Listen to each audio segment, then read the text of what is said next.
What's up guys, in this short tutorial I will show you how to enable or disable automatic brightness adjustments on your iOS device. This should be quite an easy tutorial, but if you still have any questions then leave a comment and let me know. Open up your settings application.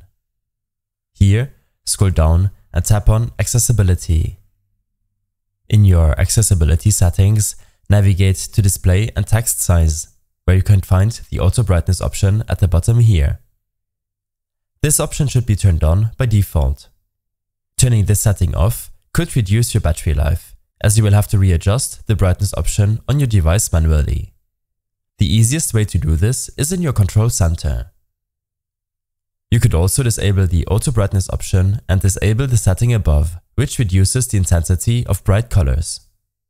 I hope this helped you out. Leave a comment if you have any questions and see you in the next one.